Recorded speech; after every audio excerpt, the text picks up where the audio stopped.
안녕하십니까. KBS 열린 토론 정준희입니다.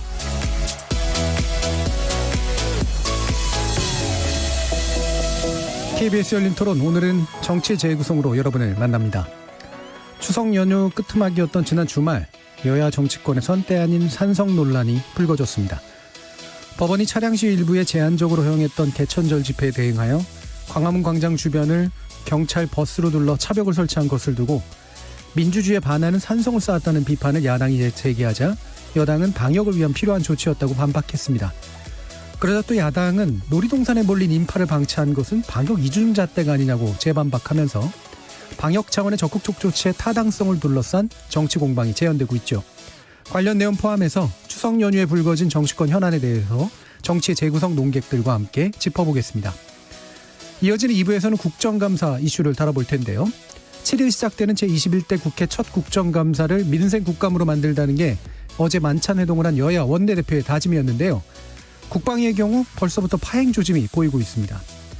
추미애 법무부 장관 아들 병역 문제와 공무원 해상 피격 사건 관련해 여야의 시각차가 너무 커서 증인 채택은 물론 일정조차 잡지 못하고 있어서인데요. 민생 국감의 약속이 또 한 번의 공수표가 될지 올해 국정감사 전망하는 시간 갖도록 하겠습니다. KBS 열린 토론은 여러분이 주인공입니다. 문자로 참여하실 분은 샵9730으로 의견 남겨주십시오. 단문은 50원, 장문은 100원의 정보 이용료가 붙습니다. KBS 모바일 콩, 트위터 계정 KBS 오픈, 그리고 유튜브를 통해서도 무료로 참여하실 수 있습니다. 시민 논객 여러분의 날카로운 의견과 뜨거운 참여 기다리겠습니다. KBS 열린 토론 지금부터 출발합니다. 살아있습니다. 토론이 살아있습니다. 살아있는 토론, KBS 열린 토론. 토론은 라디오가 진짜입니다. 진짜 토론, KBS 열린 토론.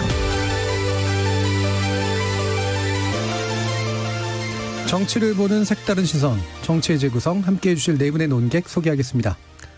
더불어민주당 장경태 의원 불참으로 지난주에 이어서 열린민주당 김성애 대변인 다시 또 특별 손님으로 모셨습니다. 안녕하세요. 네, 안녕하세요. 김성애입니다. 자, 그리고 이준석 전 국민의힘 최고위원 자리하셨습니다. 네, 안녕하십니까. 국민의당 국민미래연구원장이신 정현정 배재대 교수 함께하셨습니다. 네, 안녕하세요. 그리고 전 정의당 혁신위원이셨죠. 김준우 변호사 나오셨습니다. 네, 안녕하세요. 김준우 변호사입니다. 자, 지금 추석 어떻게 보내셨는지 간단히 소감 듣고 시작해 보도록 하겠습니다. 이준석 최고위원 어떻게 보내셨어요? 뭐 늘상 비슷합니다. 이제 그런데 원래는 지역구를 가진 정치인들은 사실 지역구의 인사도 돌고 또 장사하시는 분 장사 어떠시냐 네. 물어보기도 하고 의례적인 어떤 이런 인사말들이 있는데 이번엔 못 하겠더라고요. 네, 왜냐면 예상 답변들이 전부 다 너무 좀 부담스러워가지고 그래가지고 제가 보통 그 5일 연휴 이렇게 있으면은 1, 2, 3일은 그냥 소일하면서 보내고 4, 5일째는 진짜 할 게 없어서 PC방 가고 이렇게 하거든요. 네. 근데 제가 가던 PC방이 망했습니다. 그래서 진짜 코로나가 진짜 이 폐업까지 이제 이르는 상황까지 왔다는 것을 이제 절감하기 시작하는 이제 단계이고 저는 그래서 이번에 뭐 사실 설이나 아니면 추석이라 그러면은 보통 소상공인들에게는 어느 정도의 온기가 전달되는 기간인데 이번에 그게 좀 부족했던 것 같아가지고 뭐 그 한기를 오히려 좀 느끼는 그런 네. 연휴였습니다. 혹시 그 당협위원장 자격으로 뭐 플랜카드나 이런 거 안 붙이셨어요? 의례적으로 거는 건 거는데요. 예. 뭐 딱히 뭐 그 덕담을 할 것도 없더라고요 보니까. 예. 예. 알겠습니다. 한기를 또 많이 느끼셨다라는 약간 좀 우울한 소식과 함께 했는데요. 김성애 대변인은 어떻게 보내셨나요? 예, 저는 제가 본가인데요. 그래서 저희 집에 제 형제들 모아서 이렇게 차례를 지내곤 했는데 올해는 방역 지침에 따라서 가족 소집을 아예 안 하고요. 동네 근처 산책만 좀 다니고 집에서 얌전히 하루 세 끼 밥하면서 잘 지냈어요. 밥하면서. 네. 예. 가끔 빵도 하고요. 예. 제발 사드세요. 아, 예, 그런 문제가 있네요. 네. 근데 저도 돈이 없어서 빵을 다 구워 먹었습니다. 예. 정현정 교수님은 어떻게 좀 편안하게 보셨나요? 그래서 이제 저희는 뭐 친인척들이 다 지근거리에 살기 때문에 잠깐 저희는 제사를 지내야 하거든요. 그래서 간단하게 이제 제사 지내고 다 파했습니다. 가까이 살지만 오랜 시간을 같이 보내지 말고 각자 빨리 돌아가자. 이게 이제 정부에서 어쨌든 이동 자제를 요청했고 또 성묘 또 자제도 부탁을 한 바이기 때문에 참 많은 분들이 정부가 이렇게 요청하는 것에 성실히 지키고 계신 것 같아요. 저뿐만 아니라 저 주변에서 계속 귀향을 해오던 분들도 대부분 안 가신 것 같더라고요. 그런데 다 이유가 이제 정부에서 그렇게 얘기를 하니까 네. 이동을 하지 말자 뭐 이렇게 판단을 내리신 것 같은데 이게 이제 휴가 막판에 오늘 또 불거졌지만 뭐 강경화 장관 남편 그 요트 사러 해외에 간 부분. 그 성묘길은 이렇게 꽉 막혔었는데 이 요트 사는 길은 뻥 뚫려 있었던 것 아니냐. 그래서 참 그 휴가 막판이 씁쓸한 그런 경우였습니다. 네. 휴가 막판이 씁쓸한 이유가 여러 가지가 있는데 휴가가 막 끝나서 씁쓸한 것도 있지만 또 다른 이유로도 씁쓸했나 보네요. 김준우 변호사님. 사실 뭐 청취자분들이 제가 어떻게 추석 보낸지 궁금하겠습니까? 근데 제가 생각하기엔 그냥 뭐 다 좋지만 않고 추석이라는 게 또 명절 증후군으로 고생하신 뭐 전 부치시던 며느리분들이다 아니면 결혼 안 하냐 취직 안 하냐 고생하신 청춘들이라든가 이런 분들 힘들게 또 명절 나기 싫은 명절 나셨을 텐데 고생하셨다는 말씀 드리고 싶습니다. 알겠습니다. 자, 그러면 이렇게 뭐 덕담 아닌 덕담 그리고 여러 가지 좀 안 좋은 이야기들까지도 겹쳐서 보낸 연휴였는데 뭐 다른 논의 들어가기 전에 KBS 이슈가 하나 다뤄보죠. 예. 나훈아 비대면 콘서트 굉장히 크게 좋은 호응을 받았습니다. 그래서 그런가 요번에 보니까 이제 그 연휴 때 그 만들어진 프로그램들 가운데 트로트 관련된 게 거의 상위권을 거의 다 이렇게 차지했더라고요. 그 중에 또 이제 나훈아 콘서트는 굉장히 각별한 의미가 좀 있었던 것 같은데 사회적으로 좀 반향이 크자 아니나 다를까 이제 정치권에서도 이거를 활용한 여러 가지 이야기들이 좀 나오고 있습니다. 뭐 여러 가지 논란들이 있는데 이준석 최고위원 어떻게 보고 계시나요? 뭐 이제 나훈아 씨의 위정자 발언, 이제 국민이 이제 감시를 하고 힘이 있으면 이제 위정자, 그러니까 나쁜 위정자를 뜻하는 것이겠죠. 그러니까 나타나지 않는다는 취지의 뭐 언론적인 이야기인데. 원래 정치라는 게 또 아전인수의 미학이 있지 않습니까? 각 당에서 이제 자기 돈에 이제 물을 대다 보면은 얼마나 공감사게 이제 아전인수를 했냐에 따라 가지고 국민들이 좀 편을 들 텐데 저는 적어도 이제 뭐 위정자라고 하면 보통 지금 시국에서는 여당 측을 의미하는 의미가 크다 이렇게 좀 봅니다. 네. 왜냐하면 이번에 뭐 21대 국회 출범한 이후로도 그렇고 문재인 정부 전반기를 살펴보아도 사실 야당이 어떤 정책적인 판단을 내렸다든지 아니면 기여를 한 부분이 거의 없거든요. 그럴 기회가 주어지지 않았던 게 많기 때문에 저는 나훈아 씨의 최근에 어쨌든 그런 발언이라는 것이 만약에 정치권의 일반적인 어떤 각성을 촉구하는 것이라면은 여당이 좀 새겨들어야 될 부분이 많지 않을까라고 한번 제 논에 물을 대보겠습니다. 예. 뭐 일단은 나훈아 씨가 그 말을 한 이유가 뭘까를 추론하는 건 전 사실 큰 의미는 없는 것 같고 말씀하신 것처럼 그 발언을 어떻게 아전인수로 했을 때 국민들의 반응이 좋을까라는 부분일 것 같아요. 어떤 반응들이 괜찮았다고 생각하세요, 김성현 의원님? 저는 그 뭐 제 발언 시간에 나훈아 선생님의 글을 다시 한번 읽는 것으로 그 국민들의 위로를 전해드리는 게 낫다는 생각이 드는데요. 여러분 우리는 지금 힘듭니다. 우리는 많이 지쳐 있습니다. 저는 옛날의 역사책을 보든가 제가 살아오는 동안에 왕이나 대통령이 국민 때문에 목숨을 걸었다는 사람은 한 사람도 본 적이 없습니다. 이 나라를 누가 지켰냐 하면 바로 오늘 여러분들이 이 나라를 지켰습니다. 여러분 생각해 보십시오. 유관순 누나 또 진주의 논계, 윤봉길 의사, 안중근 열사 등 이런 분이 모두 다 보통 우리 국민이었습니다. 여러분 세계가 놀라고 있죠. 코로나19에 대응하는 우리 국민들이 얼마나 말을 잘 듣고 잘 따르는지 미국이나 유럽을 보십시오. 왜 저렇게 많을까요? 말을 그만 안 듣는 기라 고마. 두드려 패도 말을 안 들어요. 라는 이야기를 해서 국민들을 위로하려는 나훈아 선생님의 전달이었다고 생각하고요. 전 그건 그냥 말 그대로만 받아들이고 넘어가는 게 좋겠다 싶습니다. 예. 나훈아 씨가 해주신 이야기를 아전인수하지 말고 그 자체로 다시 한번 들려드리겠다. 뭐 이런 정도의 생각이셨던 것 같네요. 국민들을 위한 위로의 자리였으니까요. 예. 네. 정현정 원장님은 어떻게 보세요? 저는 평상시에 이게 트롯을 별로 좋아하지는 않았어요. 예. 근데 그 발언 때문일까요? 그 상당히 그 트롯이 주는 어떤 그 시원함 그것보다는 가수가 콘서트장에서 의외의 얘기를 했다라는 거죠. 저도 콘서트장을 많이 가보지만 가수가 이렇게 퍼포먼스를 하는 와중에 이런 발언을 하는 경우는 거의 없지 않습니까? 물론 연예인들이 정치적 발언들을 가끔 하기는 합니다만 굉장히 의외였었던 것 같고 그런데 주변의 반응은 보니까 시원하다라는 거예요. 그러니까 뭐 저희 가족들도 그렇고 제 주변의 지인들도 그렇고 근데 우리가 이제 뭐 평범한 상황이라고 하면 그냥 너무 당연한 얘기를 한 거다라고 치부할 수 있지만 이걸 시원하게 느끼는 국민적 감정이 뭐냐라는 겁니다. 그러니까 국민들이 맞닥뜨려져 있는 현실 상황 이 같이 연동이 되어 있는 것이잖아요. 그래서 거기에 해석의 여지가 있는 것이고 그런 것인데 국민들이 맞닥뜨려져 있는 상황이라는 게 어쨌든 코로나로 인해서 경제적 상황도 팍팍하고 또 우리가 그 추석 연휴 들어가기 직전에 당면했던 여러 가지 문제들이 있었죠. 뭐 추미애 장관 아들의 휴가 연장 문제라든가 네. 또 그 해수부 공무원들이 공무원이 북한에 의해서 또 사살되는 그런 상황들 이런 것들을 다 접하시고 연휴에 사실은 들어갔었단 말이에요. 그런데 이제 이런 발언을 했다라고 했을 때 국민들이 상당히 많은 의미심장함을 느끼면서 굉장히 시원한 것인데요. 정치권에서 이 부분을 가지고 아전인수격으로 해석을 한다. 해석은 자유라고 생각합니다. 예. 그런데 저는 청와대와 정부 여당은 이런 발언을 한 아주 상식적이고 아주 평범한 발언을 한 가수의 이 발언에 대해서 시원하게 느끼는 국민의 감정 예. 이것을 돌보고 살피고 그것이 무엇이었을까라고 되짚어보는 그런 상황이 아니라고 하는 점이 저는 좀 더 안타깝고요. 어떻게든 이 부분이 아무것도 아니었다라고 이렇게 치부하려고 하는 그런 어떤 여당의 태도도 저는 바람직하지 않다 그렇게 보고 있습니다. 예. 김준우 변호사님.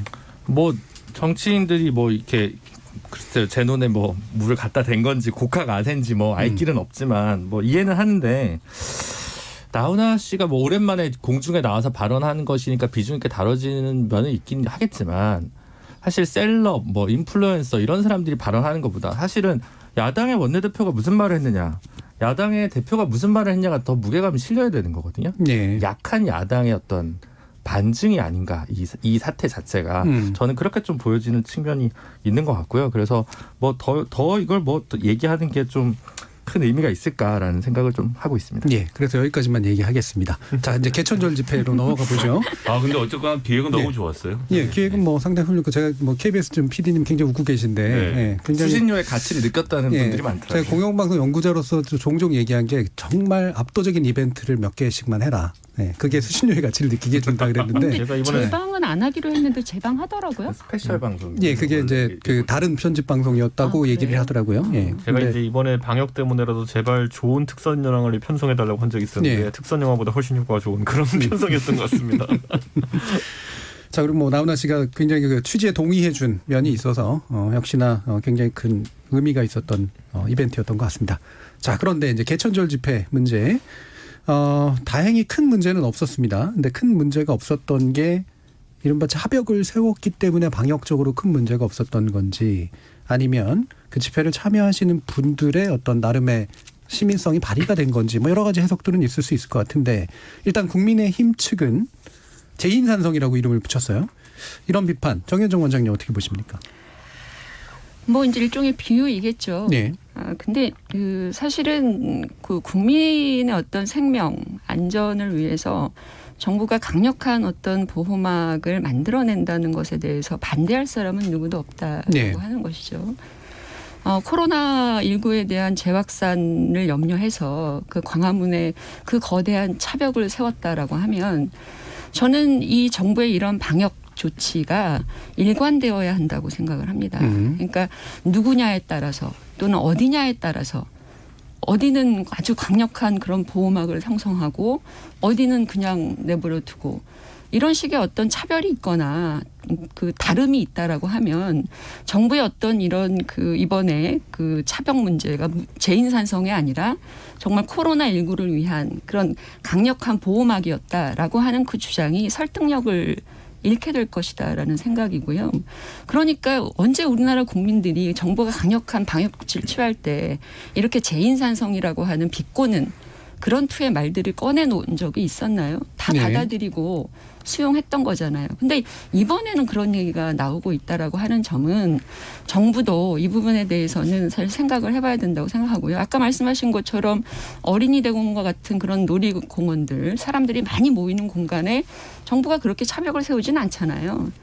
그러니까 그런 관점에서 보면 오해를 받을 소지가 충분히 있다. 정치적인 장벽으로 네. 이렇게 오해를 받을 소지가 있고요. 또 하나는 집회와 결사는 헌법상 제1의 권한이다라고 하는 것이잖아요.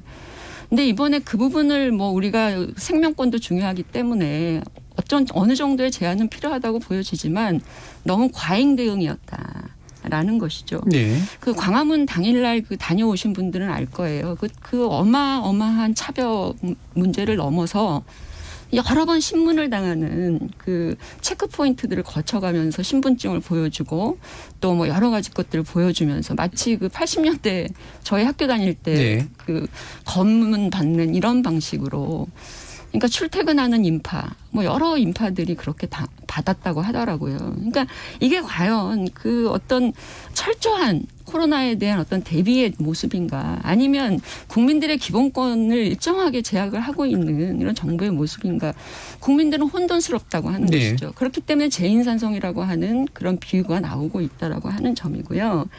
지난번에도 말씀드렸지만 8.15 그 행사 때도 말씀을 드렸지만 정부가 지금 해야 될 것은 뭐냐면 국민의 기본권을 제약하지 않으면서도 방역을 열심히 할 수 있는 방법에 대해서 방안을 강구해야 된다라고 하는 것이잖아요. 그러니까 이 드라이브스루 하겠다고 얘기하기도 했고 나름대로 집회를 하고자 하는 사람들은 그 방역에 동조하면서 할 수 있는 자신들의 표현권을 행사하겠다고 주장을 했던 건데 그런 것들도 원천적으로 차단이 됐다라는 것이죠. 하루빨리 이 코로나19 상황에서 국민들이 어떻게 그 자기의 기본권을 제약받지 않고 그런 방식으로 표현할 수 있는지 그런 제도와 그런 절차를 만들어주는 게 정부의 또 다른 그런 책무일 것이라고 저는 생각을 합니다. 그러니까 정치적 오해를 불러일으킨 만큼 과잉한 측면이 있었다. 그리고 과연 그런 이제 철저한 방역 노력이 이제 모든 부분에서 일관되게 적용되고 있느냐. 뭐 두 가지 문제를 제기해 주신 거로 이해가 되는데 이런 부분에 대해서는 김상현 대변인 어떻게 보시나요? 저는 일단 경찰이라는 것은 국가 폭력, 무력을 사용할 수 있는 집단이거든요. 그래서 모든 것이 법에 근거해야 되고 헌법 정신에 어긋남이 없어야 됩니다. 근데 이제 감염 예방법이 들어오고 최근에 개정이 되고 이런 과정들을 쭉 보면 국민들이 안전과 생명에 대한 공포를 느끼면서 감염과 관련된 무엇이든 상관없으니까 치생 강하게 하라는 여론이 한 축이 있는 거죠. 그 여론에 경찰이 저는 함께 부응한 측면이 분명히 있다고 봅니다. 그런데 돌이켜보면 불과 얼마 전인데 8.15 때는 감염자가 엄청나게 많이 나온 것도 있지만 그중에는 경찰관이 거기서 공무를 집행하다 4분이나 코로나19에 감염되는 등 기본적인 조치가 안 됐어요. 그러니까 자꾸 뭐 놀이공원 이런 말씀들을 하시지만 놀이공원에 가는 가족들은 내 가족들을 보호하기 위해서 타인과의 접촉을 최대한 줄이면서 놀고 돌아오기 때문에 놀이공원이나 해수욕장에서의 집단 감염은 없는데 여기는 코로나19라는 것을 자체를 인정하지 않는 분들까지 모여서 집회를 하다 보니까 문제가 생겼던 측면이 있는 거 아닙니까? 그래서 성숙한 시민의식이 동반돼야 되는 기본 전제가 있는 것이고 어제도 화면을 통해서 확인해 보니까 경찰들하고 몸싸움 막 하고 이제 마스크를 쓰지 않고 달겨드는 분들까지 계시는 장면들이 이렇게 하면서 집회 결사의 자유를 보장하라고 하면 당연히 정부 입장에서는 국민의 생명권이 우선이고 당신이 감염돼서 누구에게 옮길지 모르는 상황에선 여기까지 허용할 수는 없다라고 얘기하는 거 아닙니까? 근데 저는 뭐 100번 동의하는데 이 문제에 대해서는 저희가 급하게 자꾸 진행돼서 그런데 헌법의 기본 정신에 맞춰서 감염 예방법이 국민의 기본권을 어디까지 제한할 수 있을지에 대해서 시민사회와 정당들이 함께 모여서 정상적인 토론을 했으면 좋겠고요. 그리고 그런 토론의 결과에 불복한 채 감염병의 확산까지 추구하면서 집회를 하는 사람들은 엄벌에 처하고 그렇지 않은 경우 이번에 드라이브 스루 집회 같은 경우는 굉장히 평화롭게 잘 진행이 되지 않았습니까? 그래서 그런 것들을 허용하는 방향으로 좀 하여튼 전 이 시민사회와 정당 간의 논의가 좀 필요하다라고 생각합니다. 그러니까 이번에 모이시는 분들이 적극적으로 방역에 저항하는 모습을 지난번에 사실은 또 보였기 때문에 이번에도 또 그런 사태가 나면 안 된다라고 하는 어떤 판단이 좀 작동한 결과다. 일단 이렇게 보시는 거잖아요. 산성이라고 비판하시지만 그럼 거기다 사람을 세워놨으면 그 경찰들이 또 감염될 위기에 처할 수 있는데 공권력이란 이유로 감염당할 이유는 없지 않습니까? 그렇다면 버스가 사람보다 안전하니까 그런 조치를 불가피하게 취할 수 없는 사정이 있었다고 보지만 여하튼 그럼에도 불구하고 버스를 세울 수 있는지까지 포함해서 이것은 시민사회와 정당들이 모여서 한 번 더 토론하고 세부적이고 세밀한 규정들을 만들 필요는 있다고 네. 생각합니다. 그러니까 방역을 오랫동안 지속해야 되는 조건에서 어떻게 집회와 결사, 표현의 자유를 보장할 것이냐는 정치권이 좀 해결해 줘야 될 문제다라는 그렇다고 말씀이시네요. 99명 모이는 집회에 300명, 400명의 경찰이 동원돼서 질서를 유지하게 한다면 그건 집회 주최하는 측에서 준비를 똑바로 안 한 거라고 생각을 하고요. 특히나 지난 8.15는 100명 모인다고 그러고 3만 명이 모였는데 이번에 그러지 않을 것이라는 보장을 누가 하고 그 집회를 그냥 성숙한 시민의식에 맡기고만 놔둘 수 있었겠습니까? 그러니까 이 문제는 다시 한 번 말씀드리지만 많은 사람들이 함께 논의를 해야 되는 거죠. 그럼 아니, 이준석 그러니까- 최고위원 이걸 먼저 드릴게요. 저는 어쨌든 예방적 조처로 대비를 하는 것은 충분히 뭐 과잉으로도 할 수 있다고 생각합니다. 그런 정작 이제 딱 뚜껑을 열었을 때 어떻게 현실화가 됐냐에 따라 가지고 대응 수위를 조절해 갈 필요가 있다 저는 이렇게 보는 거거든요. 근데 당장 이번에 그 집회만 하더라도 대한민국의 정보 경찰이 굉장히 많습니다. 그리고 그 정보 경찰 같은 경우에는 대규모 집회나 시위가 예상될 경우에 미리 정부 동네에서 정보를 다 포집합니다.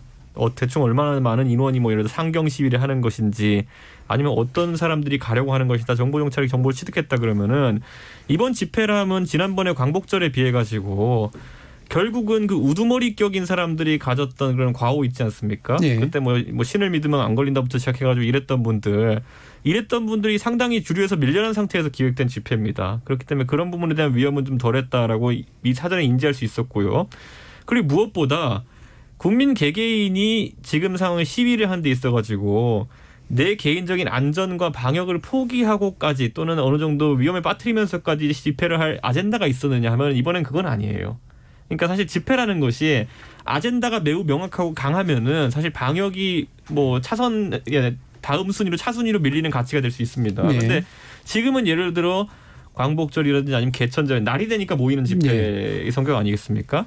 이거는 그 정도의 동력은 생기지 않을 거라는 걸 충분히 생각할 수 있었어요. 예를 들어 제가 단순 비교는 아니지만 한번 비교해 보자면은 미국의 올 초부터 코로나 국면이 계속 지속되었고 미국도 이제 거리두기를 하자는 얘기가 나왔지만은 그 경찰관한테 진압되면서 사망한 플로이드라는 사람이 나오니까 다들 몰려 나가가지고 시위를 하잖아요. 근데 그건 왜냐하면 그들 입장에서는 흑인에 대한 차별, 그에 대한 인권 문제가 어쨌든 방역에 대한 문제보다 훨씬 중차대한 문제이기 때문에 그렇게 움직였다. 저는 이렇게 보는 것이고 저는 비근한 예를 우리나라에서 만약에 최순실 국정농단이 있었을 때 그때 어떤 이유에서든지 예를 들어 뭐 방역의 필요성이 있어가지고 방역 때문에 집회를 하지 못하겠다. 그런다고 해가지고 대중이 모이지 않았을까요?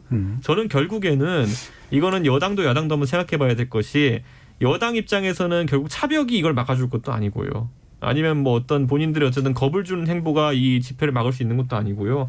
야당 입장에서도 차벽을 뭐 세우지 않는다 해가지고 이런 집회 동력이 살아나고 이런 게 아니라 결국에는 이 정치권이 설정한 아젠다라든지 이런 것들이 국민들의 공감을 산다면은 집회가 활활 타오를 수도 있는 것이고 방역이나 이런 거 관계없이 결국 판단은 국민들이 한다는 거 이걸 좀 바라보고 갔으면 좋겠습니다. 전 그래서 문재인 정부가 다른 건 모르겠지만은 이번에 이 결국에는 과잉 어쨌든 뭐 진압까지는 아닌 과잉 준비라고 할 만한 부분 이 부분이 성공했다고 판단하지 마십시오. 왜냐하면 이번에는 제가 봐도 집회 동력 자체가 별로 없었습니다. 그렇기 때문에 이렇게 된 것이지 앞으로 예를 들어 더 큰 어떤 국민들이 불만을 표출해야 될 상황이 온다고 했을 때 그때는 지금과 같은 방식이 무조건 뭐 좋은 방식이다 볼 수도 없을 겁니다. 김준우 변호사님. 저는 이제 항상 100명짜리 집회는 허용해야 된다라는 기본적인 입장이고요. 근데 이번에 이제 주최 측이 세종로공원에 1000명짜리 집회를 신청했고 동아면세점중에서는 200명짜리 집회를 신청했거든요. 그래서 당연히 그러면 법원에서는 허가가 안 났을 것이다라는 거 있는 거고요. 그래서 주최 측의 어떤 준비 정도에 따라서 집회 자체가 법원에서 완전 가로막혔다고 볼 수는 없다. 일단 이게 1차적인 선이고요. 두 번째는 뭐 저는 그럼에도 불구하고 최소 침해 원칙이나 공권력 행사가 최소화해야 된다고 생각하기 때문에 버스가 좀 많이 나왔다라고 생각하는데 제가 마키아벨리스트면 보수 절멸의 아스팔트 보수 절멸의 기회로 생각하고 비울 것 같습니다. 세종로. 다시 한번 스스로 감당해봐라. 감당할 수 있겠습니까? 라고 너무 해볼 것 같아요. 제가 진짜 마키아벨리스트면 저는 이제 그렇게 못된 사람이 못 돼가지고 그냥 변호사를 하는 건데 그러니까 감당할 수 있냐는 거죠. 감당 못했을 것 같아요. 저는 생각해. 그렇기 때문에 그런 걸 생각해봐도 경찰이 좀 과잉이 아니냐라고 생각하고요. 그리고 뭐 많이 안 모였을 것 같아요. 사실은 교회가 주축인데 단군 할아버지 기념일에 뭐 교회 신도들이 그렇게 많이 모일지도 저는 좀 의문이고 그래서 하여튼 되게 에피소드인 것 같은데 한글날 집회를 다시 하신다고 하니까 저는 보수 아스팔트 보수 뭐 태극기 무대 어떤 식으로 표현하든 그분들이 한번 성숙한 모습을 보여줬으면 좋겠어요. 정말 딱 100명만 모이는 예. 그런 집회를 한번 신청하고 그냥 깔끔하게 완전 방역이 준비된 상황에서 그런 집회를 하는 것을 한번 좀 하면 그다음부터 어떤 컨센서스가 우리 사회에 좀 형성되지 않을까. 아니, 근데 보수라는 게 아니, 기본적으로 헌법 안에 보수 아니겠습니까? 아니, 저는 이분들이 이번에 뭐 근데 트럼프 정신으로 무장했다면 저도 할 말은 없지만 더 사실은 저는 변호사 입장에서는 이건 굉장히 경찰의 공권력 행사를 비판적으로 보지만 다수 국민들은 저렇게라도 했으면 좋겠다라고 생각하시는 분들 적지 않으면 분명한 것 같거든요. 그래서 저는 뭐 제 의견이 반드시 다 옳다고 주장하지 못하는 그런 맥락들이 있는데 그래서 보수 쪽에서 좀 성찰하는 모습으로 다음 집회를 좀 기획해 보시면 어떨까 네. 하는 제안입니다. 보수라고 전반으로 얘기하기 좀 어려운 게 제가 이제 왜 이런 얘기를 하냐면은 저는 이번 집회 같은 경우에는 아까 아젠다 세팅을 되게 중요하게 저는 보는데 왜 집회를 하기 위해 모이느냐에 대해 가지고 집회 모일 사람들한테 광고를 하고 홍보를 하고 선동을 해야 될 거 아닙니까? 근데 이번에 왜 모인 건지 혹시 아시는 분 있어요?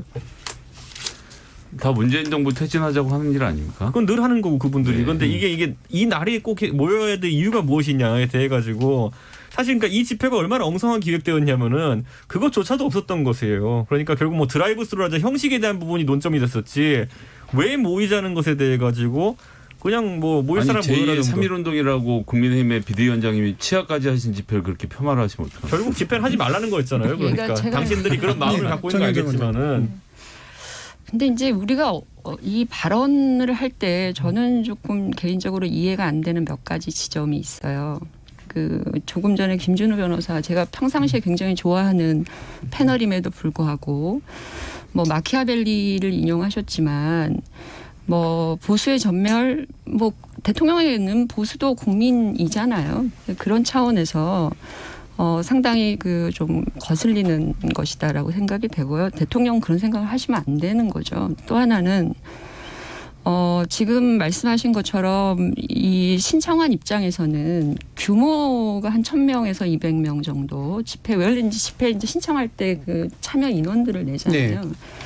근데 이날 그 재인산성이라고 비유되어지는 그 차벽으로 인해서 동원된 그 병력만 언론 보도에 나온 거에 의하면 1만 명 정도 된다는 겁니다. 그러니까 1,000명, 200명 정도가 신청한 집회에 대한 위험성을 정부가 어디에서 어떤 근거로 사실은 해서 그렇게 많은 병력을 동원했는지도 상당히 우리가 생각을 해봐야 되겠고요. 또 하나 지난번에 그럼 정부가 왜 이 집회에 대해서 그렇게 많은 그 강도 높은 대응을 해야 되겠다고 생각을 했었을까? 지난 8.15 집회가 아마 근거가 됐을 예. 거라고 보여져요. 근데 8.15 집회를 통해서 사실은 코로나 이게 재확산이 직접적인 연관관계가 있다라고 하는 점이 실제로 정부의 주장 외에는 밝혀진 거는 없어요. 그렇지 않습니까? 그러니까 정부 그거는 상당 스스로가 부분은 나왔죠. 그러니까 상관관계는 정부의 네. 주장으로 밝혀진 것이지 직접적인 아니, 재확산의 방역당국의 연구를 정부의 기본적인- 주장이라고 하시면 예, 대화가 어려워지죠. 아니요, 방역 네. 당국에서 정부에서 얘기한 내용들은 직접적인 거의 원인이 사실은 감염 경로라고 하는 것들은 다양한 경로에서 밝혀졌잖아요. 그 이후에는. 그러니까 그런 차원에서 놓고 본다면 왜 정부는 이 집회에 대해서 그런 모든 것들을 정황들 우리가 판단을 내렸을 때 1만여 명 정도의 병력을 동원할 정도로 이것에 대한 비중을 두고 있었느냐라고 하는 걸 좀 설명을 해야 된다라고 저는 생각을 해요. 네. 그래서 거기에 과잉성이라고 하는 걸 우리는 얘기할 수밖에 없는 것이고 1,000명, 200명 숫자로만 놓고 보면 이런데 아까 그 놀이공원도 말씀하셨고 우리 지금 얼마나 많은 사람들이 오밀조밀하게 밀집되어 있는 환경들에 노출되어 있습니까? 매일매일. 출퇴근 지하철도 마찬가지고요. 그리고 말씀하시지만 이런 놀이시설 가면 마스크 안 쓴 분들도 꽤 많아요. 그러니까 이런 부분들이 존재하고 있다라고 하는 점에서 광화문 집회 1,000명, 200명 모이는 그 집회의 어떤 그 문제점과 이런 일상적으로 존재하는 이런 위험 부분들에 대해서 정부는 왜 동일하게 접근하지 않는가라고 하는 질문을 제가 아까 던진 것이고 예. 아까 감염 예방법 말씀하셨는데요. 감염 예방법 우리가 잘 지켜봐야 될 거예요. 예방법의 취지는 뭐냐면 정부가 하려고 하는 방역 조치에 대해서 거부하거나 예. 예컨대 과거에 신천지라든지 이런 분들 왜 그 조사에 거부하고 도망 다니고 이런 분들 있잖아요. 그러니까 이런 것들에 대해서 정부가 물리 공권력을 행사할 수 있도록 한 부분이 감염 예방법의 법 취지이지. 예를 들어서 이번 광화문 같은 경우에 보면 검문하듯이 계속해서 그렇게 검문하고 이동 관련해서 그런 그 나의 어떤 개인 정보를 계속해서 얻어내려고 하고 이런 것도 다 정당화되는 것이 감염 예방법이 아니라고 하는 점이에요. 예. 그건 우리가 좀 알아야 될 거라고 생각합니다. 자, 그러면 이거 너무 길게 얘기하면 좀 그렇긴 한데 뒤에 할 얘기가 있어서 짧게만 지금 아까 이제 그 김준우 변호사님께서 그 얘기를 해주셨기 때문에 뭐 그 마키아벨리는 뭐 비유적으로 좀 지친 네. 표현이라고 생각이 들고요. 그러니까 이게 과연 이런 식으로 목소리를 내는 사실 이제 방역에 대한 적극적 거부자가 상당 부분 포함되어 있으라고 생각되는 이런 것을 막는 게 정치적으로 이런 목소리가 표출되는 걸 막기 위한 의도가 있다. 그리고 그게 분명히 효과가 있을 거라고 믿는가라는 그런 질문이 생기거든요. 어떻게 보시나요?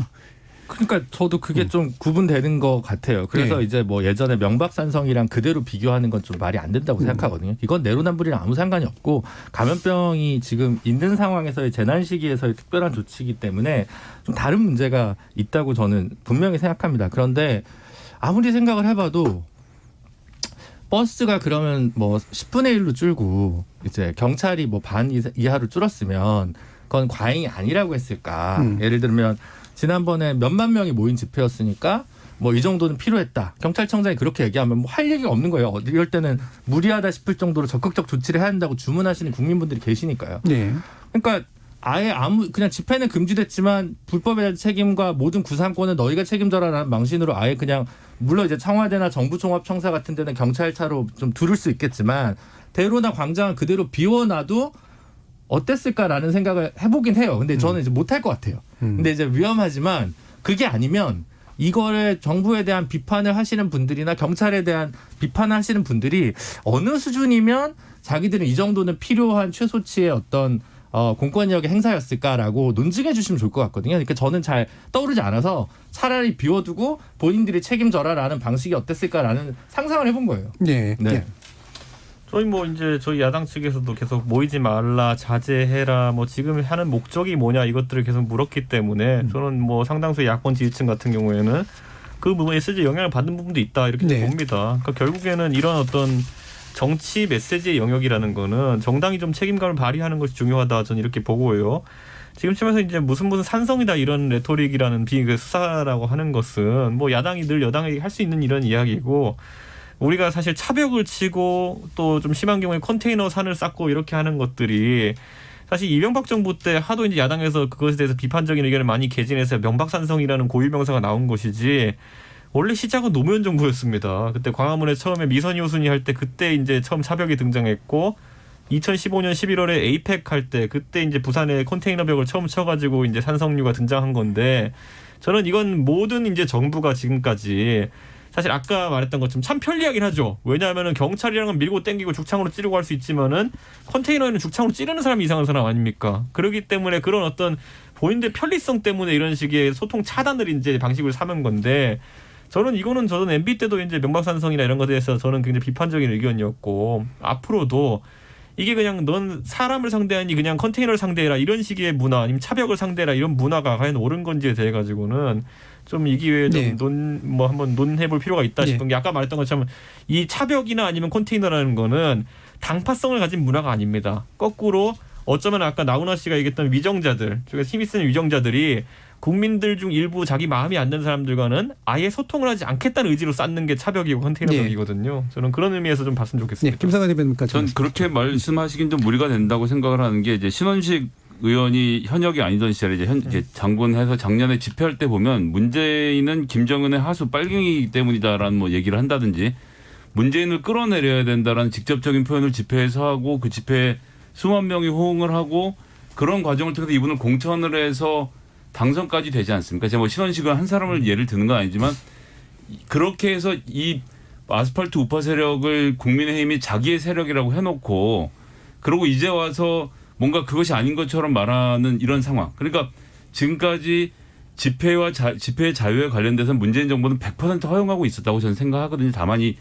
감염병이라는 상황에서 국민들이 불안해하니까 과잉적으로 대응하고 있는 부분이 있지만 과잉해서 대응하라고 국민들이 주문하고 있는 것 아닙니까? 이것을 가지고 갑자기 집회 결사의 자유로 옮겨가는 것은 좀 무리한 주장인 거고 그래서 다시 말씀드리지만 세밀하게 규칙을 정하는 자리가 생겼으면 좋겠다. 알겠습니다. 아니 저는 근데 그 신원식 의원의 주장에 대해 가지고 그 이의를 제기할 거. 예를 들어 단순하게 문재인 정부에 대해서 반대 성향을 보인다든지 문재인 대통령을 끌어내고 싶다는 게 문제가 된다면은 제가 아까 말했잖아요. 아젠다 없이 모이는 집회들이 있습니다. 예를 들어 2015년에 보면은 그때 모든 단체가 총 걸기 한다고 해서 민중 총걸기라는 집회를 이제 했었죠. 그때도 딱히 보면 별다른 아젠다 없었습니다. 박근혜 끌어내리자, 박근혜 정부를 종지부를 찍자, 뭐 이런 구호들이 좀 기억나거든요. 근데 뭐 그 당시에 그렇게 활약하신 분을 국회의원으로 만들면서 우파를 끌어모으는 데까지 해놨다 지금은 완전히 상관이 없는 것처럼 하시는 건 좀 이상하다. 저는 지금 민주당에 있는 모든 정치인들 그 당시에 거기에 대해서 비판 여론 하나 내지 않았다. 결국 그 집회에 동조하고 또 서포트했었던 것도 민주당이다. 저는 반정부 집회가 그 자체로서 비판받을 건 아니라 봅니다. 이번 광화문 집회, 광화문에서의 그 차벽 그 사진들 아마 보셨을 거예요. 그리고 조금 전에 제가 말씀드린 것처럼 80년대 권위주의였던 정치 환경에서 우리가 당했었던 그런 행태들을 보시면서 방금 그 김성애 대변인이 말씀하신 것처럼 모든 국민들이 그 과잉 대변을 주문했다, 요구했다 이렇게 볼 수는 없습니다. 제가 듣는 것만으로도 많은 사람들이 이거 뭐지? 왜 이런 상황이 이렇게 펼쳐지지? 라는 그런 의구심을 제기하고 이렇게까지 해야 하나? 라고 얘기하는 국민들도 다수 존재한다는 것이고요. 네. 그런 점에서 정부의 어떤 그 일관된 방역에 대한 대응 방식 이런 것들이 점점 국민들에게 회의감을 주는 방향으로 가고 있다라고 하는 거는 방역을 철저하게 해야 되는 정부 당국에도 좋은 게 아니라고 하는 점입니다. 그렇기 때문에 일관된 원칙 그리고 그것의 적용 이것에 대한 주문들을 하는 것이고 지금 두 분은 계속해서 뭐 그 정치인까지 얘기가 나오는데 그게 중요한 게 아니라 아까 그 김성애 대변인이 잘 말씀하셨잖아요. 이 상황에서 국민의 생명권과 국민의 기본권을 어떻게 지키면서도 우리가 방역을 잘할 수 있을 것인가 이거에 대한 해안을 모아야 될 때 아니겠습니까? 저 30초만 해도 되나요? 저도 네, 그 30초 하시기 전에 김재료 변호사님 먼저 그러니까 하시고. 저는 정현정 교수님 입장 알겠는데 마지막 결론을 잘 모르겠어요. 그냥 에버랜드도 같이 폐쇄했어야 되는 건지 아니면 방역 조치 그러니까 방역 조치를 오히려 내렸어야 되는 건지 둘 중에 뭔지가 좀 클리어하게 얘기하시면 청취자분들이 좀 생각을 숙고하시는 데 더 좋을 것 같다는 생각이 그러니까요. 들고. 저는 거기에도 그렇게 준하게 할 만큼 저는 이 차벽은 상상도 못했던 거. 아니 그러니까 저는 이제 4만 명짜리 집회가 있었으니까 그런 전거가 있었다고 생각하는데 그래서 저도 이제 무리하다고 생각하는데 그럼 뭐가 적정선인지에서는 저도 좀 약간 물음표가 있거든요. 그럼 이제 그걸 조금 더 비판적으로 생각하시는 분들께서 뭔가 좀 더 예리한 컨텐츠나 이야기를 좀 어프로치 해주실 수 있지 않을까? 제가 10초 지금 언론에 대한 이야기를 하지 않을 수 없는데 일단 첫 번째는 저희가 2자리 가다 3자리 갔을 때 모 통신사에서 보도를 하는데 3자릿수 회복했다 이렇게 나왔죠. 확진자 수가 3자릿수를 회복했다. 그러니까 지금 언론이 정부의 방역을 어떻게 바라보고 있는지를 명징하게 보여주는 대목이라고 생각하고요. 하나 더는 이 광화문 집회를 옹호했던 보수 언론에서 집회가 끝나고 나니까 광화문 때문에 방역 뚫렸다. 이런 보도가 같이 나온단 말이에요. 그러면 이번에 과잉 대응 안에서 감염이 늘어났으면 정부가 감염은 늘어났지만 집회 결사의 자유를 보장했으니까 당신들은 잘했어라고 언론이 이야기했을 것인가. 저는 그런 부분 생각하면 지금은 과잉 대응 외에는 방법이 없고 토론을 해야 된다. 10초. 저는 근데 지금 시점에서 결국에는 그 조치를 하느냐 마느냐의 문제에 대해 가지고 논쟁이 많은데 저는 충분히 우리가 형평성을 지켜가면서 이런 조치를 취할 수 있는 거거든요. 이런 거죠. 저는 처음에 우리가 카페 집단 감염이 발생했을 때 카페는 폐쇄하지 말라고 하고 PC방은 폐쇄하라 그랬어요. PC방 집단 감염이 발생하지 않았음에도 불구하고. 근데 그 판단은 누가 내립니까? 지금 우리나라에는 절대자가 있어요. 질병관리본부라는 곳에서 말하면은 그걸 우린 받아들여야 되는 입장이 돼버렸어요. 대중적으로. 근데 그분들이 그 판단을 한 근거를 어떻게 제시했습니까? 제시 안 했어요. 왜 PC방은 안전하지 않고 왜 카페는 안전한 것인가? 근데 오히려 확진자는 왜 카페에서 더 많이 나왔느냐? 저는 거기에 정무적 판단이 개입하지 않았다고 믿고 싶어요. 왜냐? 카페에는 뭐 젊은 여성 유권자들이 더 많이 가기 때문에 실생활에 더 타격을 많이 주기 때문에 그렇게 판단했다. 이건 정무적인 판단이거든요. 그러니까 과학의 영역을 벗어난 어떤 판단이 있었다면 이해는 할 수 있겠지만은 그게 진짜 생업이 다 있는 분들한테는 굉장히 불공정으로 이어질 수 있는 것이고 지금 이 집회 같은 게 마찬가지예요. 광화문 집회 가신 분들이 예를 들어서 본인은 정치 결사의 자유, 집회의 자유를 굉장히 중요하게 생각하는데 본인들의 자유는 침해당하고 다만 아까 말했던 것처럼 가족들 개인들이 본인들 챙긴다는 이유로 놀이공원에 가는 자유는 굉장히 과하게 보호된다 이렇게 생각하는 순간부터 그분들이 불만 갖는 네, 거죠. 알겠습니다. 기준을 좀 명확하게 제시했으면 좋겠다 이거죠. 그 10초, 30초 이제 안 믿기로 했습니다. 자, 일단 끊고요. 예. 청취자 의견 좀 들어봐야 되니까요. 정의진 문자캐스터 불러보겠습니다. 네, 지금까지 청취자 여러분이 보내주신 문자들 소개합니다. 김우성님, 나훈아 씨의 발언은 여야의 위정자들 모두를 싸잡아 하는 말이라고 생각합니다. 0385님, 나훈아 씨 발언에 정치적 의미나 의도가 있을까요? 그냥 힘든 시기에 열심히 방역에 힘쓰고 있는 우리 모두 힘내자라는 의미입니다. 그 이상도 그 이하도 아니라고 봅니다 해주셨고요. 3699님, 물론 코로나 방역 억제라는 목적에는 동감합니다만 명박산성을 답습한 건 아이디어 부재라고 봅니다. 윤연아님, 명박산성과는 다른 겁니다. 코로나19 방역을 위한 것이니 코로나 차벽이라고 불러야 합니다. 그리고 지금은 코로나19 방역에 힘써야 할 때입니다. 코로나19를 차단해야 경제도 살아나지 않겠습니까? 3930님, 코로나19는 광화문에만 있는 건가요? 서울대공원과 관광지에도 사람들이 참 많았습니다. 정유영님, 드라이브스루와 같이 감염병을 예방하면서 집회도 할 수 있는 방안을 생각해봐야 합니다. 이혜정님, 이번에 차벽을 세웠기 때문에 집회가 잘 지켜진 것처럼 보입니다. 만일 법원의 명령을 지키지 않고 차량이 많이 밀려드는 경우 경찰이 몸으로 막으려다 인명사고가 발생할 수 있다는 상황을 고려한 것으로 보입니다. SJ양님, 진단검사에 항체 키트를 쓰지 않는 이유가 10%의 감염 가능성 때문이라고 하죠. 그 10%가 많은 이들의 생명을 위험에 몰아넣을 수 있기 때문입니다. 코로나 시대의 집회 역시 마찬가지가 아닐까요? 만일의 가능성이 10%라고 해도 그 10% 때문에 90%의 국민 생명을 담보로 한 집회의 자유는 누릴 수 없다고 봅니다. 라고 보내주셨네요. 네, KBS 열린 토론. 이 시간은 영상으로도 생중계하고 있습니다. 유튜브에 들어가셔서 KBS 1라디오 또는 KBS 열린 토론을 검색하시면 지금 바로 토론하는 모습 보실 수 있습니다. 방송을 듣고 계신 여러분이 시민 논객입니다. 계속해서 청취자 여러분들의 날카로운 시선과 의견 보내주세요. 지금까지 문자캐스터 정의진이었습니다. 토론이 세상을 바꿀 수는 없습니다. 하지만 토론 없이 바꿀 수 있는 세상은 어디에도 없습니다.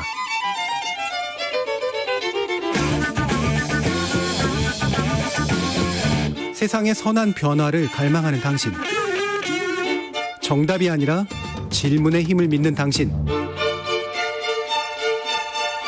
우리 KBS 열린 토론에서 만납시다.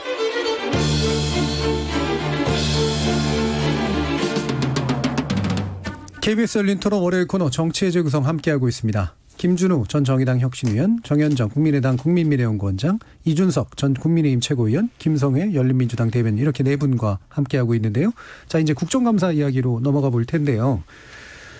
일단은 이제 양당의 원내대표가 만났고 일단은 민생 국감을 얘기를 했습니다만 지금 이제 논쟁이 되고 있는 건 이제 증인채택 관련된 요구, 그다음에 청문회 요구 관련된 문제들이죠. 일단은 이제 김태년 원내대표는 주호영 원내대표가 요구했던 해양수산부 공무원 피격 사망 사건 관련 청문회 요구, 그리고 이거에 대해서는 부정적인 입장을 밝히면서 남북 공동조사가 우선이다라고 이제 했습니다. 이 부분에 대해서 이준석 전 최고위원 입장 한번 들어보죠. 저는 우선 이제 우리 당에서 그 피격 사건에 대해 가지고 청문회를 요구하는 것에 대해서 김태년 원내대표가 청문회가 이런 사안을 해결하는 데 적격한 그런 방법인지 모르겠다는 예. 취지로 말을 했는데, 글쎄요, 북한과 공동조사라는 건 한 발짝도 앞으로 나갈 수 없는 그런 운명을 가졌다 저는 이렇게 봅니다. 지금 북한 입장에서는 이미 통지문이란 걸 보냈을 때 그 안에 굉장히 모순된 주장이 많다는 것을 우리 이제 여러 각 분야에서 이제 지적을 하고 있기 때문에 저는 공동조사로 나갈 가능성이 굉장히 적다 이렇게 보는 것이고요. 그랬을 때 우리가 이제 청문회라고 하면 정보를 취득하고 그 정보를 가공하고 그다음에 그 정보를 통해서 어떤 판단을 내리는 우리 측 과정에 있어가지고 어떤 문제가 있었던 것은 아닌지 이걸 살펴보는 것은 당연히 우리 국회에서 국민을 대표해서 해야 되는 과정이다 이렇게 보는 거고, 야당 그거 하자는 겁니다. 공동조사하는 거랑 무슨 상관입니까 그게. 근데 공동조사 할 때까지 기다려라 이렇게 이야기하는 거는 저는 말 그대로 이 건을 뭉개고 가려고 하는 거 아니냐 이렇게 의심할 수밖에 없는 것이, 아니 진짜 공동조사를 이제 제의하고 진짜 북한이 받아들일 의향이 있었다면은 일주일 동안 묵묵부답은 아닐 겁니다. 근데 이게 묵묵부답인 상태에서 더 기다리자고 하는 거, 그건 앞으로 뭐 시간이 더 흘러가고 국민들 사이에서 관심이 식기만 기다리겠다는 그런 생각이 아닐지, 저는 그래가지고 민주당이 진짜 공동조사 하겠다는 것인지 아니면 뭉개겠다는 것인지 그 입장을 좀 명확히 밝혔으면 좋겠습니다. 자, 그럼 요거 한 가지 더 추가로 질문드릴게요. 지금 이제 남북 공동조사가 물론 쉽지는 않을 거라고 봅니다만 남북 공동조사의 목적과 청문회의 목적은 조금 다를 것 같거든요. 그렇죠? 청문회 목적은 아무래도 정치적으로 무슨 문제가 있었는지 알아보는 그런 측면일 테니까요. 그리고 저는 이런 것도 있다 봅니다. 결국에는 우리 이제 군에서 그리고 정보기관에서 사실 상당한 수준의 첩보나 정보를 이제 국방위원들이나 정보위원들은 제공을 했는데 같은 이제 로우 데이터를 보고 나가지고 다른 이야기를 하고 있는 거예요. 저희 국민의힘 측 이제 의원들 같은 경우에는 북한이 우리 국민을 살해한 정황이 명확하다라고 이제 보고 있는 것이고, 근데 같은 자료를 보고도 민주당은 잘 모르겠으니 공동조사 하자는 거 아닙니까? 계속 보면 이런 부분에 대해 가지고 저는 근데 이걸 보면은 어떤 논란이 떠오르냐면요. 예전에 임진왜란 나기 전에 딱 통신사로 이제 두 팀을 보냈더니만은 와가지고 자기 팀 이해관계에 따라가 다른 얘기를 해요. 누구는 도요토미 히데요시가 무조건 쳐들어올 거라 그러고 누구는 그럴 인사가 못 된다라고 얘기하고 쳐들어왔잖아요. 그러니까 저희는 이것을 같은 로데이터를 놓고 지금 여당과 야당이 합의할 수 있는 지점을 만들어내야 되는데 이상하게 지금 여당 측에서는 그 똑같은 자료를 보고도 본인들은 야당이 봉을 못 봤다고 하니까 그래서 주호영 원내대표가 이번에 그 76이라는 숫자를 공개한 거 아니겠습니까? 사실 주호영 원내대표가 이거 들은 지는 한참 됩니다. 그런데 이것을 밝히지 않고 지금까지 있었던 것은 어쨌든 민주당 측에서 뭔가 입장을 밝힐 거라 기대하고 있었는데 지금 전혀 아니고 공동조사 얘기만 계속하고 있고 그렇기 때문에 우리 당 입장에서는 762로 해라라고 하는 얘기를 딱 들었다는 첩보를 저희 입수했을 때는 저희는 판단 내린 겁니다. 7.62mm 소총으로 그 언급을 북한이 했다 그러면 쏘라는 거지 무슨 개머리판을 때리라고 얘기했겠습니까? 아니면은 뭐 총검술하라 그랬겠습니까? 결국 쏘라는 지시였다는 것이 거의 명확한데 여기에 대해 가지고 계속 공동조사하고 있자는 거는 저는 이거는 민주당이 지금 사실관계를 왜곡시키려고 한다 이런 의심이 듭니다. 지금 뭐 그 반대 입장을 더불어민주당에서 말씀해 주셔야 되지만 장경태 어디 갔어요 오늘? 같은 이제 민주당이라는 이름으로 그냥 어떤 입장이신지만 들어보죠. 김성애 대변인. 일단 저는 이 국회에서 모든 일을 하는데 순서라는 게 있는데요. 지금 이 문제에 있어서 제일 먼저 순서는 국방이랑 정보위를 비공개로 소집해서 위원들까지도 위험하다고 하면 양당 간사 정도만이라도 모여서 긴밀하게 정보를 교환하는 작업이 제일 먼저 있었어야 했습니다. 근데 제가 지금까지 파악한 바로는 그렇게 없었고요. 그것을 보여주는 게 방금 76이 말씀을 하셨는데 조호영 원내대표가 762 하라를 발표함으로써 지금 북한이 이것을 통해서 남한이 정보를 어떻게 취득하고 있고 어떤 정보를 취득하고 있고 누가 누구에게 보낸 정보 그리고 숫자에 대해서 어디까지 파악하고 있는지가 다 드러난 거 아닙니까? 즉 우리나라 군사 정보 체계에 심대한 혼란을 가져왔단 말이죠. 이게 원래대로 하면 국방이랑 정보를 소집하다 간사들만 모아놓고 실제로 나오는 대화록 녹취록은 저희가 이거 입수했고 이런 내용이 있었습니다라고 하고 여기까지는 공개로 하고 이 아래 부분은 비공개로 하고 내용 보시면 알겠지만 사살이 확실합니다. 오케이. 그럼 나와서 구체적인 정보는 말할 수 없지만 사살까지는 확인을 했다라고 양당이 합의해서 발표를 한다면 그다음부터 싸워야 되는 건데 이 기본적인 합의가 안 됐다는 건 국민의힘이 여기에서 정보위랑 국방위를 소집해서 해야 되는 기초적인 자료 조사를 하지 않은 채 외부 정보에 의해 의지해서 762 하라를 지금 와서 말하는 것은 이건 국가 안보를 흔드는 대단히 위험한 행동이라는 생각이 들고요. 그래서 청문회를 하자고 하는 것은 청문회를 통해서 이 희생자분의 형이라든지 이런 그 증인들을 불러서 여론을 불러일으키려고 하는 것인데 국가 안보와 관련돼선 제발 좀 지킬 정보들은 지키고 안에서 먼저 이야기를 해보고 그것으로 부족할 때 다음 얘기를 하는 좀 정상적인 국회 수순을 밟아갔으면 좋겠습니다. 그래서 제가 이제 그 목적이 좀 다르지 않냐는 질문을 드렸던 이유가 그거거든요. 남북 공동조사는 우리가 아직 모르는 걸 남북한이 공동으로 좀 알아내자라고 하는 목적이고 청문회 얘기를 만약에 했다면 타당한 거는 우리 첩보 분야를 해치지 않으면서 정치권이 공동으로 실체에 대해서 좀 더 남한이 가지고 있는 정보에 대한 실체 접근해 보는 거 이런 정도가 아닐까라는 생각이 드는데 그렇지 않다고 생각하는 게 청문회는 중계를 해야 되기 때문에 공개할 수 있는 정보의 양이 극히 제한되어 있고요. 대의민주주의를 하는 이유가 뭡니까? 거기서 정보위나 국방위의 여야 간사를 맡았다고 하면 굉장히 책임 있고 비중 있는 자리거든요. 그분들이 들어가서 정보를 확인하고 오케이 사살 맞고 시신 훼손 맞다. 여기까지 구체적인 내용은 봤지만 결론만 딱 들고 나와서 거기까지 합의를 한 다음에 그다음부터 정쟁을 해야 되는데 2단계도 밟고 있지 않다는 게 놀랍고 762 하라 관련돼서는 정말 저는 알 수가 없는 게 국방부가 최초 발표에 사살당했다고 했거든요. 그런데 여당이 도대체 무엇을 감추고 있다라고 생각하고 이런 아주 내밀한 군사 정보까지 공개를 가면서 이 정보전을 해치고 있는지 전 이건 책임 있는 제1야당의 자체는 아니라고 네. 봅니다. 그래서 제가 이제 청문회라는 형식이 어떻다고 생각하시는지 이거 정현종 교수님도 한번 여쭤볼게요. 저는 청문회를 조금 다르게 해석을 하거든요. 그러니까 그 말씀하신 것처럼 중요한 정보들에 대한 확인, 점검 이런 것들은 여야가 어떤 형태로든 해야 될 필요가 있다고 지난 시간에도 네. 제가 말씀을 드렸지만 제가 판단하고 있는 청문회라고 하는 것은 어찌됐건 사실상 우리의 국민이 이 6시간 동안 부유물에 떠 있다가 북한에 의해서 사살을 당했고 6시간 동안 그렇게 부유물에 떠 있는 과정 속에서 어떤 형태로든 그 행정적인 절차나 과정들이 작동하지 않았었던 이유 그리고 그 과정에서 초등 대응에 대한 얘기도 나와요. 뭐 여러 가지 뭐 CCTV 문제라든지 기타 등등 여러 가지 문제들이 있지 않습니까? 그렇다면 행정 차원에서 했었어야 하는 그 국민의 어떤 그 순간에서 했었어야 하는 최소한의 절차와 활동들이 제대로 이루어졌는가 그와 관련되는 유관기관들은 어딘가 뭐 국방부일 수도 있고 여러 부서일 수 있어요. 그러니까 공식적으로 해야 되는 그런 어떤 절차와 활동들이 제대로 가동이 되었는가라고 하는 점에서 국민의 입장에서는 따져 물을 권리가 있다고 생각을 합니다. 그 비밀 정보를 까고 보고 이러자는 것이 아니라 공식적으로 해야 되는 그런 절차적인 내용들이 제대로 이루어졌는가. 그리고 이런 것들이 만약에 다시 재발하지 않기 위해서는 어떤 대응 메커니즘을 만들어야 되는가. 이런 부분들이 논의되는 것도 저는 청문회의 한 부분이라고 생각을 합니다. 물론 예. 지금 상황은 이 청문회가 정치적 정쟁으로 활용될 가능성이 높아 보인다고 말씀을 하시지만 네. 국민 입장에서 보는 청문회는 그런 것이어야 하고 지금은 이 부분에 대해서 하나도 만족하게 이해할 수 있는 정보들이 안 나오고 있는 것도 사실이잖아요. 국민들이 알아야 되는 기본적인 데이터들을 어떤 형태로든 청문회에서 밝혀야 될 책무를 양당 모든 국회의원들이 갖고 있다고 보여지고요. 네.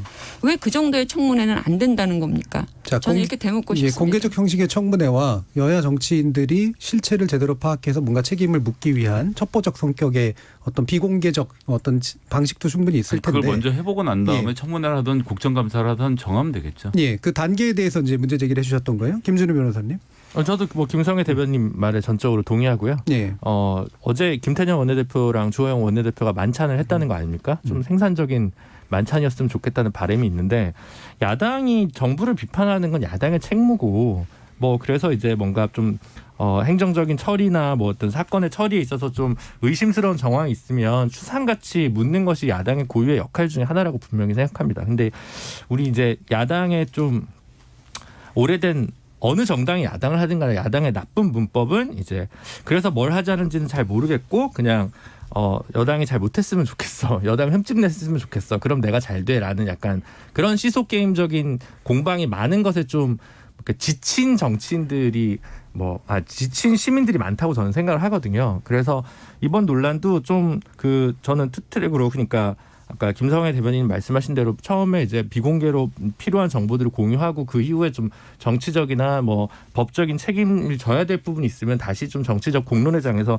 토론하는 게 맞지 않나라는 생각을 하고 그 사실을 저는 주호영 원내대표도 잘 알고 있을 거라고 생각을 하는데 굳이 이렇게 뭐 7.6이 이런 뭐 그런 이야기까지 하시는 게 뭐 어떤 뭐 의미가 있을지 저는 솔직히는 잘 모르겠고요. 그냥 좀 생산적으로 두 분 간의 원만한 국감 일정이나 이후 진행에 대해서 좀 원만한 타협이 있었으면 좋겠다는 바람입니다. 예. 자, 그러면 추미애 법무부 장관 아들 문제에 대해서도 몇 가지 좀 짚어보죠. 특검 요청을 야당이 역시나 했습니다. 근데 여당은 당연히 특검 사안이 되지 않는다는 입장인데요. 이 부분 일단 김준우 변호사님 의견 먼저 드릴게요. 근데 특검을 하려면 차라리 조국 특검을 했어요. 추미애 장관 그 아들 문제 가지고 특검을 하기에는 정말 이런 거 특검은 이제 검사도 따로 임명해야 되고 네. 뭐 사무실도 내야 되고 수사관도 따로 배치해야 되고 제가 볼 때는 인력의 과잉이라고 생각하고요. 만약에 여전히 이번에 그 검찰에서의 불기소 처분에 대해서 좀 불만이라거나 이게 정확하지 않은 수사라고 생각하시는 분들이 있다면 추가적인 자료들을 좀 모아서 다시 뭐 고발하는 형태가 있다 하더라도 지금 상황에서 이게 지금 특검까지 가면서 공권력을 동원해야 될 정도에는 좀 그 체급이 맞지 않는다는 판단을 기본적으로 저는 하고 있습니다. 기존에도 이제 계속 그런 입장이셨잖아요. 네. 정현정 의원님. 그러니까 특검의 어떤 대상 요건이 안 된다라는 말씀인지 아니면 저는 그 체급의 그 경중의 문제를 누가 나누는 건지는 모르겠으나 제가 알고 있는 법상 특검을 해야 되는 경우는 수사가 공정하게 되지 않았거나 또는 공정하기 힘든 조건으로 판결되거나 또는 인식이 되거나 이럴 때 특검을 할 수 있는 거는 맞아요. 그렇잖아요. 그러면 우리가 어쨌든 결과적으로는 무혐의라고 나왔지만 추미애 법무부 장관이 어찌됐건 현직에 있었고 그리고 그 수사를 했던 당사자들은 추미애 장관이 인사를 한 검사들이었다라고 하는 점. 그러니까 일종의 의혹이 존재할 수 있는 거죠. 인사권이 발동이 됐었을 수도 있고 개입이 됐을 수도 있다라고 하는 점에서 특검이 대상이 되겠지만 물론 현실적으로는 안 되겠죠. 왜냐하면 특검법이 통과가 안 될 거 아닙니까? 민주당이 의지를 갖고 있지 않기 때문에 과반수 이상의 의석을 갖고 있는 정당이 동의하지 않으면 특검법이 통과가 안 되겠죠. 그러니까 그거는 구분을 해야 된다고 봅니다. 그러니까 민주당이 동의하지 않아서 특검하기가 어려운 현재의 의석 구조의 문제 때문에 이것이 특검이 성립이 안 된다는 얘기와 이것이 결코 특검의 대상이 아니다라고 주장하는 것은 저는 다른 문제라고 보여지는 거죠. 네, 이게 이제 법적인 판단도 있지만 사실 정치적 판단이잖아요. 특검이라고 하는 건. 그러면 의석 구조도 있는 거지만 적어도 여론이 이건 난 검찰의 불교에서 도저히 못 믿겠다라고 하는 데까지 나오면 여당도 의석만으로 밀어붙이긴 힘들 거란 말이에요. 그런데 그런 정도의 여론이 가능하다고 생각하세요, 유준석 측은? 저는 이제 특검이라는 거는 사실 비유가 적절할지 모르겠지만 결국 긁어야 되는 그런 어떤 복권의 성격이 있다 보는 거거든요. 제기하는 야당 입장에서는.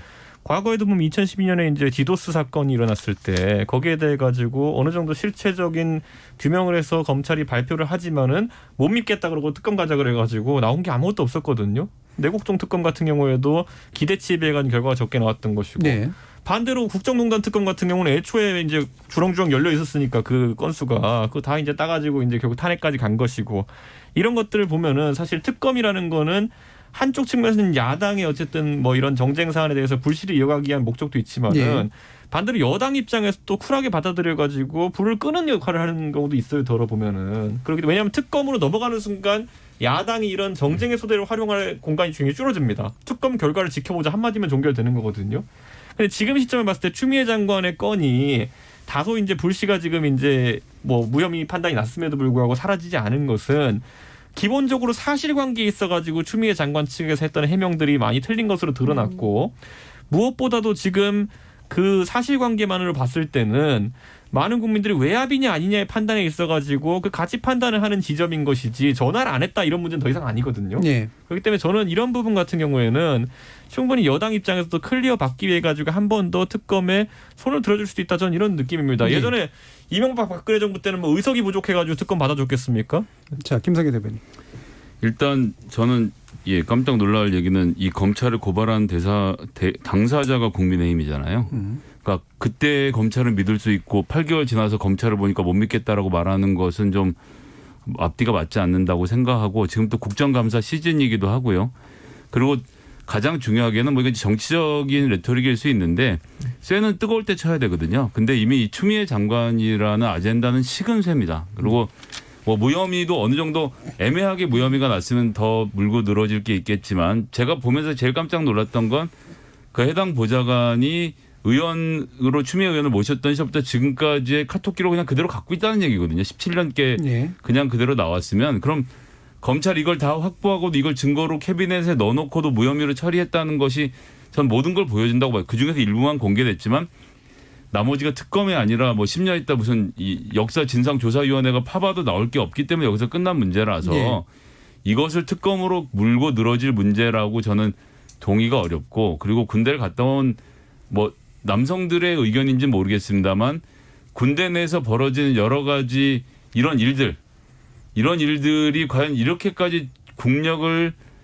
집중해서 해결해야 될 문제인가라는 점에 대해서 동의하는 사람들이 없기 때문에 이 문제는 저는 폭발력을 가지기 어렵다고 봅니다. 자, 그러면 지금 이제 특검에 대해서 여론도 중요하지만 이를테면 지금 말씀 주신 거 들어보면 드러난 사실 외에 굉장히 중요한 사실들이 이 검찰의 수사 안에서 숨겨져 있어서 특검을 사용하지 않으면 안 된다라는 판단인을 작동할 만한 뭔가가 필요할 것 같거든요.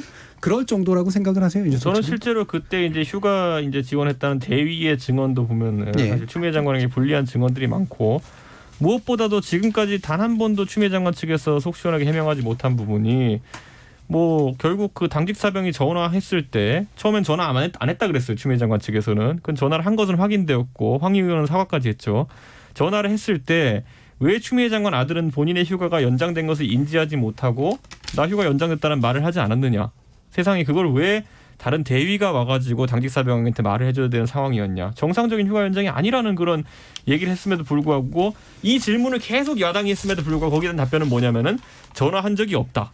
당직 사병 현 씨는 뭐 나쁘게 말하면 거짓말을 하고 있다. 이런 식으로까지 얘기했었거든요. 그런데 애초에 그런 대국민 해명 자체가 지금 악의가 안 맞는 부분이 많고 검찰 수사라는 건 이런 겁니다. 아까 이제 김성애 대변인은 사람을 털털 털어가지고 예를 들어 여기서 나올 게 하나도 없다 이렇게 말씀하시지만은 제기된 의혹 혐의에 대해서만 수사하려면 그렇게 할 수도 있는 겁니다. 거꾸로 저희는 그런 방향으로 검찰이 추미애 장관 사건을 다룬 데 있어서 동작하지 않았느냐. 굉장히 기계적으로 이 부분에 대해서는 무혐의라고 끝낸 것이 아니냐. 이렇게 좀 판단하는 거죠. 예, 김준일 변호사님 뭐가 더 다뤄질 수 있을 것 같으세요? 아니 근데 특검을 저는 예를 들어 그 추미애 장관 아들이 군복무 중에 용산 카츠사를 가고 평창 올림픽 통역병을 가고 뭐 이러면 사실 더 문제가 됐거나 부정청탁금지법에 위반 소지가 있다고 봐요.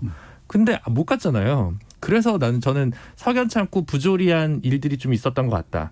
장관이 뭐 어쨌든 유무형으로 사과할 만한 일이라고 생각을 하는데 이게 뭐 형사적으로 보면 솔직히 얘기해서 저는 유죄 가능성이 좀 대단히 낮다고 보고 그 경중에 따지는 문제에 있어서도 뭐 결국 휴가 3, 4일의 문제 정도인 것 같거든요. 그래서 저는 계속 이게 유죄를 받더라도 너무 형량이 낮을 것이고 실제로 저는 딱 들어맞는 어떤 뭐 범죄 혐의도 딱 찾지를 못해서 이걸 그렇다고 특검까지 간다고 해서 뭐가 달라질까라는 좀 그냥 그 보수적인 법률가로서의 판단이 있는 겁니다. 그러니까 그 새로운 사실을 발굴하거나 또는 거기에서 혐의를 찾기 위해서 특검이 작동하는 것도 맞지만 그럼에도 불구하고 과연 이번 수사의 과정들에 대해서 예컨대 석연치 않은 그러니까 지금 추미애 아들 장관의 진술이 상당 부분 아들 이번 장관은 아니고 장관 아들.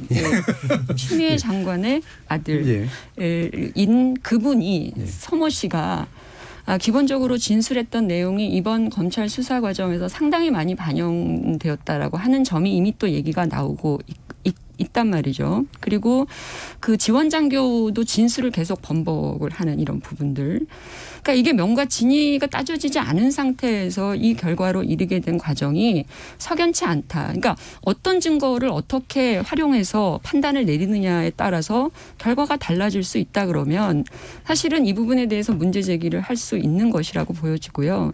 그리고 검찰에서 이번에 확보한 아까 말씀하신 여러 가지 증거물들이 이렇게 조각조각 이런 방식으로 애매하게 나올 게 아니라 명확하게 저는 그 증거들이 제시가 돼야 된다고 생각을 한단 말이죠. 그러면 그 증거들의 어떤 새로운 종합이나 이런 것들을 할 수 있는 여지가 있다면 특검도 저는 가능할 거라고 보는 거란 말이에요. 그래서 따져야 될 것들이 여러 가지가 있고 또 하나는 추미애 장관이 얘기했던 그 보좌관과의 통화 문제.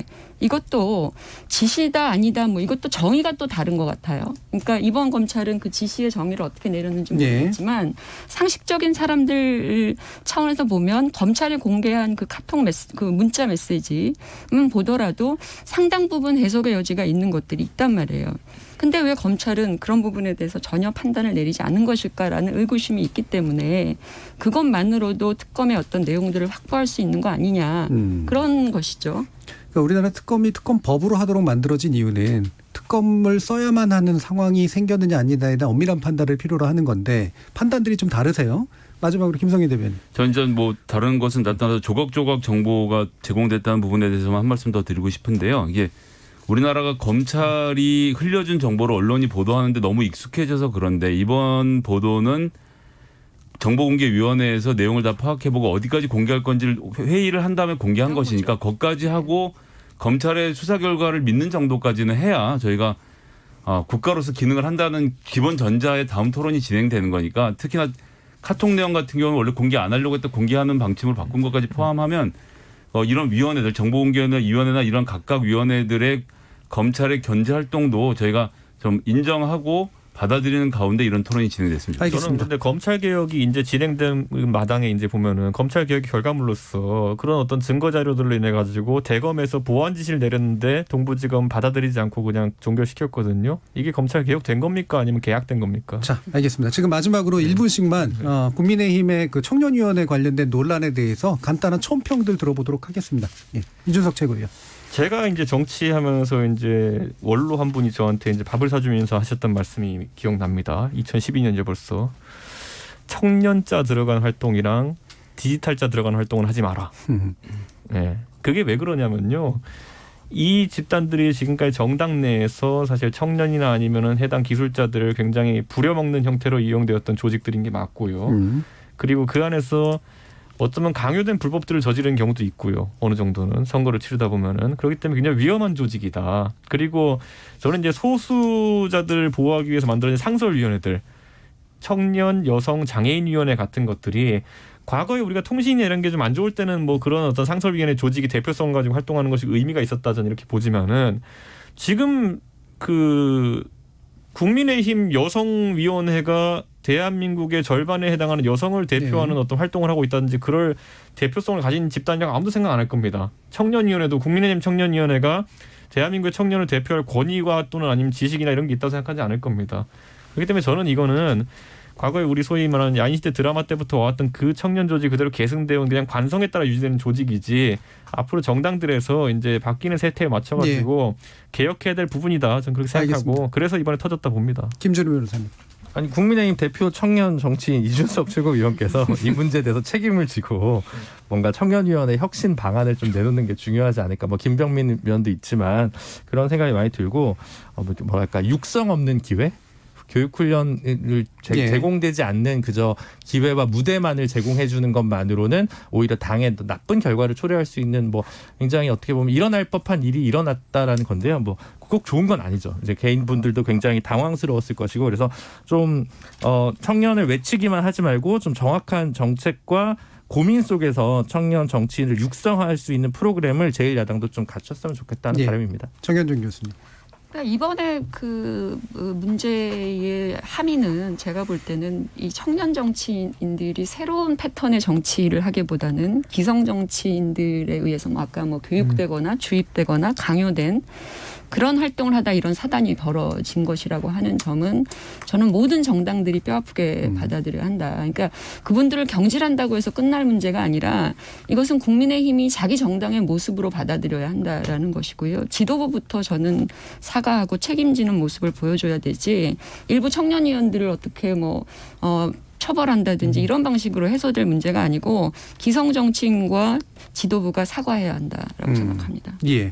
자, 김성현 대표. 예, 제 주변에 이제 이준석 최고위원에 대해서 굉장히 비판적인 분들이 많은데 이번 일을 겪으면서 야 그래도 그 당에 이준석만한 친구가 없더라 이런 얘기를 하더라고요. 묘하네요. 예, 좋은 건지 이준석 화이팅. 지금 좋은 건지 아닌 건지. 아 좋은 겁니다. 예. 자, 그러면 마지막으로 시간이 좀 남았으니까 이제 이런 면직 처분만 가지고는 꼬리 자르기다라는 게 정현준 교수님의 의견이시잖아요. 국민의힘은 어떻게 하시는 게 좋을까요? 저는 아까 이제 김준우 변호사가 육성에 대해 가지고 체계적인 시스템 만들어야 된다고 했는데 저는 반대로 정당의 육성 기능 자체는 이제 포기해야 되는 것이 아닌가 이런 생각을 하는 게 정당의 테두리 안에서 그런 잘한 청년들에 대해 가지고 국민들이 호감을 가지기 참 어렵습니다. 왜냐하면 진영 논리는 갈수록 강화되고 그 안에 있으면서 그리고 사실 우리가 이제 과거에 뭐 교육이 제대로 되지 않았을 땐 모른다 하더라도 12년 교육과 대학 교육까지 마친 사람들이 정당에서 특강 몇 번 듣고 이렇게 한다 해가지고 갑자기 정치할 자질이 생기는 건 아니거든요.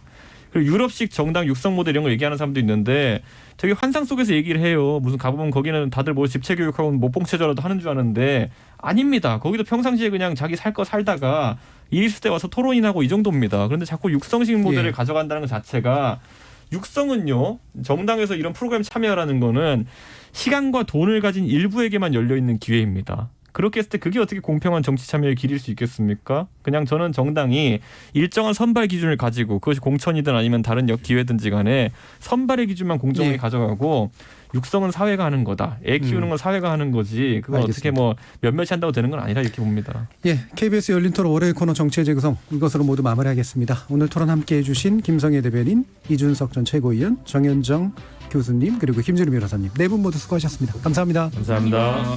저는 내일 저녁 7시 20분에 다시 찾아뵙겠습니다. 지금까지 KBS 열린 토론 정준이었습니다.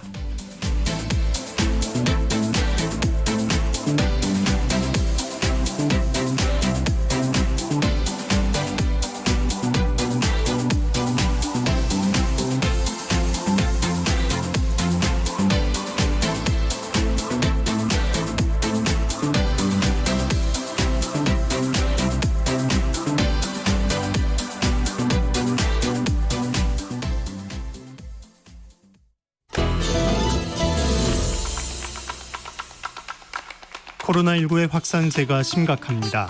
방심하면 어디서든 누구든